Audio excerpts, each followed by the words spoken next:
नमस्कार। न्यूज़ डंका में आप सभी का स्वागत है। मैं महेश विचारे। दोस्तों, 22 जनवरी को प्रधानमंत्री नरेंद्र मोदी के अगुवाई में हमने देखा कि प्रभु श्री राम की प्राण प्रतिष्ठा का उत्सव पूरे देश भर में और पूरे दुनिया भर में मनाया गया। किस तरह से हर घर घर में ये उत्सव मनाया जा रहा था, ये हम लोगों ने देखा। अलग अलग जगहों पर रैलीज निकाली गई, घर में दिए जलाए गए, पटाखे फोड़े गए। एक तरह से पूरे देश भर में दिवाली का माहौल था। लेकिन एक तरफ ये आनंद का और समाधान का वातावरण हम सभी जगह पर देख रहे थे, उसी वक्त कुछ लोग ऐसे भी थे जिनको ये पसंद नहीं आया। कुछ दिनों से हम लोग देख रहे थे कि राम मंदिर निर्माण या प्राण प्रतिष्ठा का जो उत्सव है उसके बारे में किस तरह की प्रतिक्रियाएं कुछ लोगों की तरफ से दी जा रही थी। राजकीय प्रतिक्रिया जो है वो छोड़ दें तो कुछ लोग ऐसे भी हैं जिनको ये पूरा उत्सव पसंद नहीं है। वो चाहते थे कि देश में इस वक्त अशांतता पैदा हो, आतंक का माहौल हो। इस तरह के भी कुछ लोग हैं और उनको एक तरीके से समर्थन देने का काम विदेश के कुछ लोग करते हैं। बल्कि उसमें पाकिस्तान जैसे देश का भी नाम हम लोग जोड़ सकते हैं कि जिनकी तरफ से, जिस पाकिस्तान की तरफ से भारत में होने वाले दंगों को हर वक्त एक तरीका समर्थन मिलता आ रहा है। अभी भी पाकिस्तान के विदेश मंत्रालय ने एक परिपत्रक जारी किया, एक निवेदन दिया और उन्होंने उसमें कहा कि राम मंदिर निर्माण जो भारत में हो रहा है उसके वजह से भारत के लोकतंत्र पर एक तरह का दाग लग गया है। भारत का लोकतंत्र खतरे में है। भारत में एक तरह से हिंदुत्व का वर्चस्व पैदा हो सकता है और उसके वजह से मुस्लिमों को क्षति पहुंच सकती है। भारत में बहुसंख्यकवाद निर्माण हो सकता है और उसका खामियाजा भारत को भुगतना पड़ सकता है। और इसके लिए संयुक्त राष्ट्रों ने या यूनाइटेड नेशंस ने इसमें दखलंदाजी करनी चाहिए, क्योंकि यहां पे एक मस्जिद गिराई गई और उसकी जगह पे मंदिर खड़ा किया गया।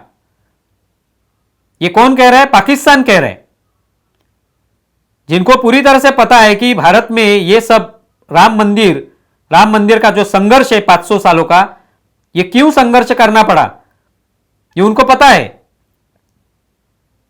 लेकिन मुस्लिम तुष्टीकरण करना और भारत की जो भी भारत में हो रहा है उसमें हस्तक्षेप करने की कोशिश करना, यह पाकिस्तान की पहले से ही नीति चली आ रही है। इसका ही ये उदाहरण है। बल्कि यह भी कह सकते हैं कि पाकिस्तान ने ये जो परिपत्रक निकाला, ये निवेदन दिया उनके विदेश मंत्रालय के माध्यम से, इसके पीछे का कारण है कि शायद इस तरह का पत्रक निकालने से या भारत पर लांछन लगाने से भारत में जो ऐसे लोग हैं, पूरा ये जो उत्सव मनाया जा रहा है उससे जो लोग नाखुश हैं, नाराज हैं, दुखी हैं, ये लोग कहीं पर पाकिस्तान का समर्थन मिलने के बाद अपनी ये नाराजगी जताएंगे, दिखाएंगे, नाराजगी, असंतोष दिखाएंगे और शायद भारत में अशांतता पैदा करने की कोशिश करेंगे, आतंक का माहौल पैदा करने की कोशिश करेंगे।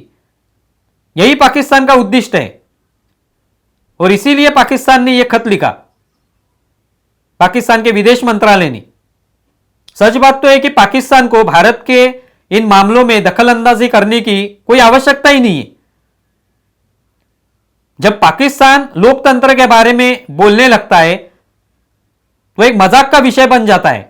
जिस पाकिस्तान में लोकतंत्र कहीं पे है ही नहीं, हर 2 दिन के बाद वहां पे कहीं ना कहीं आतंकी हमले होते हैं, आम लोग मारे जाते हैं। पाकिस्तान और ईरान के बीच आज हम लोग देख रहे संघर्ष बना हुआ है। पाकिस्तान की हालत जो है वो खस्ता हो चुकी है। ये सब हम लोग देख रहे हैं और वही पाकिस्तान आज भारत को ज्ञान देने की कोशिश कर रहा है। भारत ने क्या करना चाहिए, लोकतंत्र कैसे बचाना चाहिए, मंदिर निर्माण से कैसे भारत के लोकतंत्र पर दाग लगेगा, ये कौन कह रहा है? पाकिस्तान। जो पाकिस्तान आज बहुसंख्यकवाद की बात करता है, उसी पाकिस्तान में जो बचे कुचे हिंदू है उनकी क्या अवस्था है ये हम लोग रोज देखते हैं। खबरों में हमें पता चलता है वहां के हिंदू भाग के भारत में आते हैं शरण लेने के लिए। आज हिंदुओं की संख्या कितनी कम हो चुकी है पाकिस्तान में, ये हम लोग जानते हैं। और यही पाकिस्तान आज बहुसंख्यकवाद की बात करता है,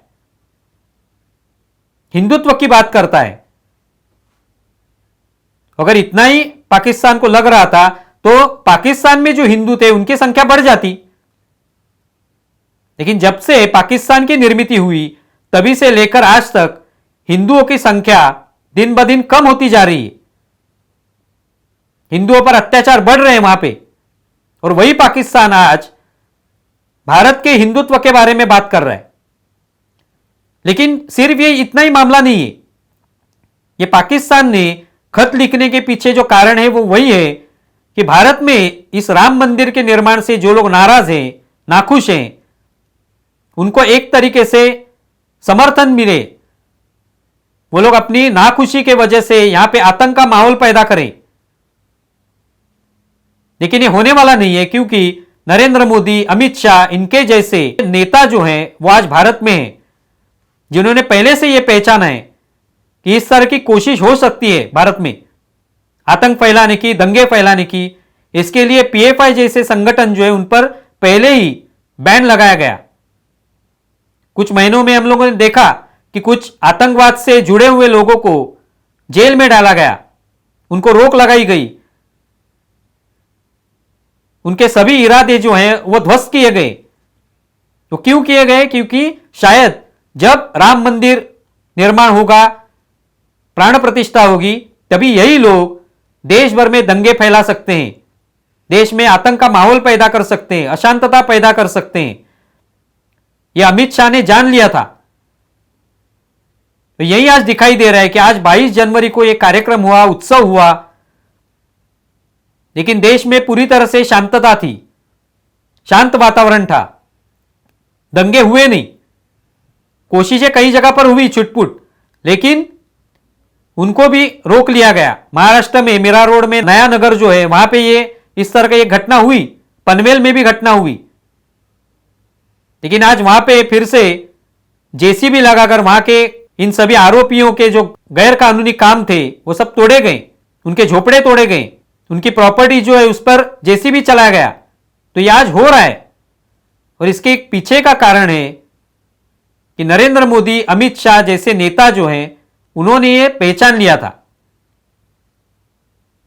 ये पाकिस्तान ने जो ये खत लिखा है, जो ये परिपत्रक निकाला, इसके पीछे सिर्फ भारत के ये जो राम मंदिर का निर्माण है इसमें दखल अंदाजी करना इतना ही काम नहीं है उनका। तो भारत में एक अशांतता का माहौल पैदा करना, यह उनका काम है, यह पाकिस्तान की चाल है। लेकिन वो नरेंद्र मोदी और अमित शाह इन्होंने पहले ही पहचान ली थी और इसके वजह से 22 जनवरी का ये पूरा उत्सव अच्छी तरह से पूरे देश भर में मनाया गया। आप इसके बारे में क्या सोचते हैं? आपकी प्रतिक्रियाएं हमारे वीडियो के नीचे लिखें। हमारा ये वीडियो ज़्यादा से ज़्यादा शेयर करें और हमारा यूट्यूब चैनल सब्सक्राइब करें। धन्यवाद।